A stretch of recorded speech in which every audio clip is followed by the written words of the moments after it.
আসসালামু আলাইকুম। ক্লাস 7 এর সুপ্রিয় শিক্ষার্থীবৃন্দ, আশা করছি তোমরা প্রত্যেকে ভীষণ ভালো আছো। লার্নিং উইথ এ প্রিয়ার আজকের আয়োজনে তোমাদের জন্য থাকছে ইউনিট 8 এর লেসন 5 এর পার্ট এ এবং আমাদের পেজ নাম্বার হচ্ছে 94। তো এই লেসনটার নাম হচ্ছে ফল অ্যান্ড হিজ ফ্যামিলি, অর্থাৎ ফল এবং তার পরিবার। আর শুরুতে আমরা কিছু কিওয়ার্ডস দেখতে পাচ্ছি, সেগুলোর অর্থ জেনে নিব। প্রথমটা হচ্ছে সাফল। সাফল মানে হচ্ছে অদল বদল করা বা বদলীকরণও বলতে পারি আমরা।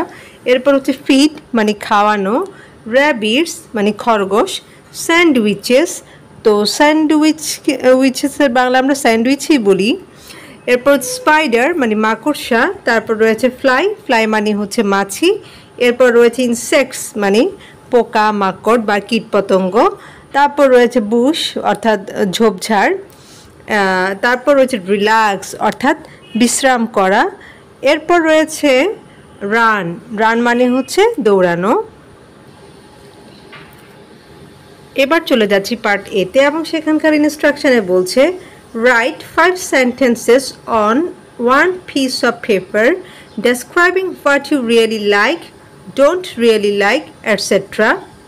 তো লাইনটা যেহেতু বড় আমরা ভেঙে পড়বো। দেখো, প্রথমে বলছে রাইট 5 sentences অর্থাৎ 5টা বাক্য লিখো on one piece of paper, এক টুকরো কাগজের উপর বা একটা কাগজের উপর, ডেসক্রাইবিং মানে বর্ণনা করে, হোয়াট ইউ রিয়েলি লাইক যেটা তুমি সত্যি সত্যি পছন্দ করো, ডোন্ট রিয়েলি লাইক যেটা তুমি সত্যি সত্যি অপছন্দ করো, অ্যাটসেট্রা মানে ইত্যাদি।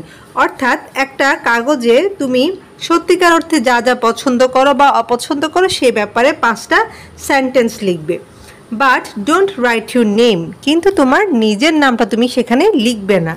Your teacher will collect the pieces of paper, তোমার যে শিক্ষক বা তোমাদের যিনি শিক্ষক উনি হচ্ছেন তোমাদের থেকে কি করবে, কাগজগুলো কালেক্ট করবে। দেখো, ফ্রম অল স্টুডেন্টস অর্থাৎ প্রত্যেক শিক্ষার্থী থেকে তিনি ওই কাগজগুলাকে সংগ্রহ করবেন। হি অর শি উইল শাফল, তিনি কি করবেন, অদল বদল করে দিবেন। এখানে হি অর শি দেওয়ার কারণ হচ্ছে যদি টিচার মেয়ে হয়ে থাকেন তাহলে শি, আর যদি শিক্ষক পুরুষ হয়ে থাকেন তাহলে হি। তো he or she will shuffle মানে তিনি এটা অদল বদল করে দিবেন। And give them back to you all, তারপর তোমাদের সবাইকে এটা ফিরিয়ে দিবেন। When you have received the piece of paper, যখন তুমি কাগজের টুকরাটা পাবা, written by some other student যেটা হচ্ছে অন্য কেউ লিখেছে, অন্য কোনো ছাত্রছাত্রী লিখেছে। রিড ইট এটা পড়ো, অ্যান্ড গেস এবং অনুমান করো, who could be the writer কে এটা লেখক হতে পারে। সহজ কথায় যদি বলি সেটা হচ্ছে তোমরা প্রত্যেকে একটা করে কাগজের উপর কাগজ দিবে এবং সেখানে তোমাদের পছন্দ অপছন্দ নিয়ে 5টা সেন্টেন্স লিখবে, কিন্তু সেখানে তোমরা তোমাদের নাম লিখবে না। তোমাদের লেখা শেষ হয়ে গেলে তোমাদের শিক্ষক তোমাদের কাছ থেকে এটা সংগ্রহ করবে, করে অদল বদল করে তোমাদেরকে এই কাগজগুলো আবার ফেরত দিবে। অর্থাৎ তোমারটা আরেকজনকে দিতে পারে, আরেকজনেরটা তোমাকে দিতে পারে। তো যেহেতু এখানে নাম লেখা থাকবে না সেহেতু তোমরা তো বুঝতে পারবে না আসলে এটা কার, বাট তোমরা ওই লেখাগুলো দেখে অনুমান করার চেষ্টা করবা যে আসলে এটা কার হতে পারে। হ্যাঁ, এটা এক ধরনের খেলা, এটা তোমরা ক্লাসে খেলতে পারো। তো আমাদের মূল টাস্কটা হচ্ছে পার্ট বি থেকে, আমরা সেখান থেকেই শুরু করছি। দেখো, এখানে বলছে now read the article that Paul has written for the school magazine of Sundarpur High School about his childhood memories. Now মানে এখন read the article অনুচ্ছেদটা পড়ো, that Paul has written যেটা Paul লিখেছিল for the school magazine অর্থাৎ স্কুলের সাময়িকীর জন্য of Sundarpur high school, মানে Sundarpur high স্কুলের বা সুন্দরপুর উচ্চ বিদ্যালয়ের সাময়িকীর জন্য Paul যেটা লিখেছিল। অ্যাবাউট হিজ চাইল্ডহুড মেমোরিজ, তার শৈশব সম্পর্কে বা শৈশবের স্মৃতি নিয়ে। মানে সুন্দরপুর হাই স্কুলের বা সুন্দরপুর উচ্চ বিদ্যালয়ের সাময়িকীর জন্য ফল তার ছোটোবেলার স্মৃতি নিয়ে বা শৈশবের স্মৃতি নিয়ে যে অনুচ্ছেদটি লিখেছে এখন সেটা পড়ো। তো চলো আমরা পড়ে দেখি ফল কি বলেছে। হ্যালো ডিয়ার রিডার্স, হ্যালো প্রিয় পাঠকগণ, I'm ফল, আমি হচ্ছি ফল বা আমার নাম ফল। The boy that you can see, যে ছেলেটাকে তোমরা দেখতে পাচ্ছ, ফিডিং আ র্যাবিট একটা খরগোশকে খাওয়াচ্ছে, ইন দিস পিকচার এই ছবিতে, ওয়াজ মি এটা ছিলাম আমি। when I was a little kid, যখন আমি একটা ছোট্ট বাচ্চা ছিলাম। অর্থাৎ এই ছবিতে আপনারা বা তোমরা যাকে একটা খরগোশকে খাওয়াতে দেখতে পাচ্ছ সে হচ্ছে আমি, যেটা আমার ছোটবেলার ছবি। হ্যাঁ, তো তোমরা এখানে আপনি শব্দটাও সম্বোধন করতে পারো অথবা তুমিও বলতে পারো। তো তুমি বললেই হয়, যেহেতু তোমরা ছোট, তোমাদের উদ্দেশ্যেই লেখা। তো এইরকম বলতে পারি যে ছবিতে খরগোশকে খাওয়াতে যে ছেলেটাকে তোমরা দেখতে পাচ্ছ সে হচ্ছে আমি, আর এটা আমার ছোটবেলার ছবি, বা তখন আমি ছোট শিশু ছিলাম, ছোট্ট একটা বাচ্চা ছিলাম। একটা বাংলা অর্থ আমরা অনেকভাবে কিন্তু বলতে পারি।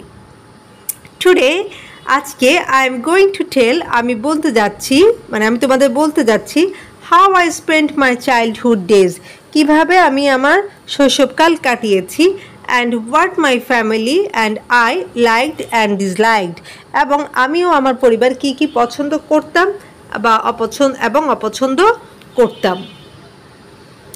My family and I loved going to the park on weekends. Weekends মানে হচ্ছে সাপ্তাহিক ছুটির দিন, অর্থাৎ সাপ্তাহিক ছুটির দিনে আমি এবং আমার পরিবার পার্কে যাওয়া পছন্দ করতাম। পার্কের বাংলা আমরা উদ্যান বলতে পারি, তবে পার্ক একটা প্রচলিত শব্দ, তো পার্ক বললেও কোনো সমস্যা নেই। We liked having picnics there. আমরা সেখানে বনভোজন করতে পছন্দ করতাম। My sister and I like to watch the animals. Watch মানে হচ্ছে দেখা, অর্থাৎ আমি এবং আমার বোন পশুদেরকে দেখতে পছন্দ করতাম। পশু পাখিও বলতে পারো তোমরা চাইলে। My mother made simple sandwiches for us. আমার মা আমাদের জন্য সাধারণ স্যান্ডউইচ তৈরি করতেন। Because both my mother and father hated cooking on picnic days. কারণ হচ্ছে কি, কারণ বনভোজনের দিনগুলোতে আমার বাবা মা উভয় রান্না করা অপছন্দ করতেন। My sister and I loved playing around the park.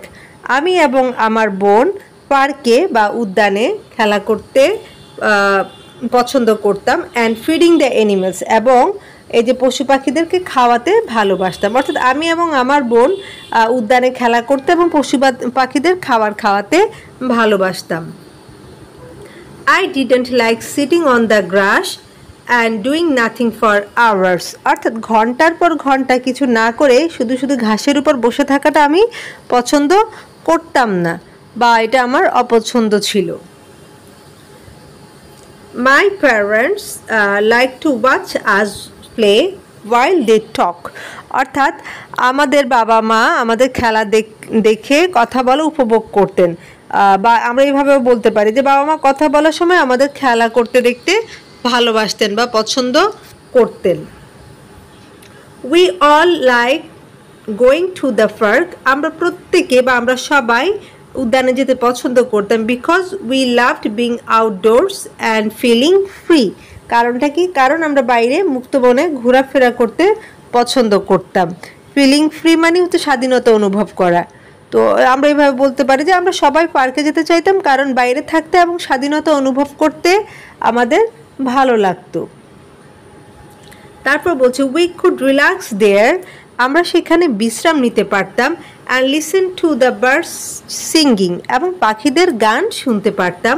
We also enjoyed watching the little rabbits running around. Around মানে হচ্ছে চারপাশে। এছাড়াও কি, ছোট খরগোশগুলোকে দৌড়াতে দেখে আমরা আনন্দিত হতাম, বা এটা আমরা উপভোগ করতাম।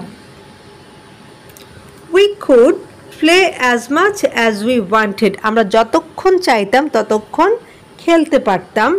But my father goat angry, কিন্তু আমার বাবা রেগে যেতেন। If we went near the bushes, যদি আমরা কি করতাম পাশের যে ঝোপঝাড় সেখানে যেতাম, তখন বাবা রেগে যেতেন। He didn't like letting his children go too far out of sight. Out of sight মানে হচ্ছে দৃষ্টিসীমার বাহিরে, অর্থাৎ তিনি তার সন্তানদেরকে দৃষ্টিসীমার চেয়ে অধিক দূরে চলে যাওয়া পছন্দ করতেন না, বা চোখের, আমরা যেটা বলি চোখের আড়াল হওয়া। হ্যাঁ, একদম সহজ কথায় যদি বলি যে তিনি তার সন্তানদেরকে চোখের আড়ালে যেতে দিতেন না। এটা আমাদের প্রত্যেকের বাবা মাই করে থাকেন। তারপর দেখো সামটাইমস, অর্থাৎ মাঝে মাঝে, when we went too far away, আমরা যখন মাঝে মাঝে যখন আমরা অনেক দূরে চলে যেতাম। My mother called us back, আমাদের মা আমাদেরকে ডাকতেন ফিরে আসার জন্য। She use to tell my sister, তিনি আমার বোনকে বলতেন দ্যাট যে she had seen some spiders near the bushes, তিনি ওই ঝোপঝাড়ের কাছে মাকড়সা দেখেছেন, কিছু মাকড়সা দেখেছেন। My sister was afraid of spiders, আমার বোন মাকড়সাকে খুব অপছন্দ করতো বা এটাকে সে খুব ভয় পেত। শি স্টিল হেটস দ্যাম, সে এখনও এগুলাকে কি করে অপছন্দ করে বা ঘৃণা করে, যে যেটাই বলো। I am not afraid of spider's, আমি মাকড়সাদের ভয় পাই না। But I don't like flies, কিন্তু আমি মাছি পছন্দ করি না। I just Kant stand those little insects, আমি এদেরকে একেবারে সহ্যই করতে পারি না, বা এই ছোট ছোট কীট পতঙ্গদের আমি একদমই সহ্য করতে পারি না। তো আজকের আলোচনাটা আমি এখানেই শেষ করব, না হয় আমার ভিডিওটা বেশ লম্বা হয়ে যাবে। পরবর্তী যে টপিক রয়েছে সেখান থেকে আমি আবার আলোচনা শুরু করব। সে পর্যন্ত তোমরা প্রত্যেকে ভালো থাকো, সুস্থ থাকো, আর লার্নিং উইথ এ প্রিয়ার সাথেই থাকো। আল্লাহ হাফেজ।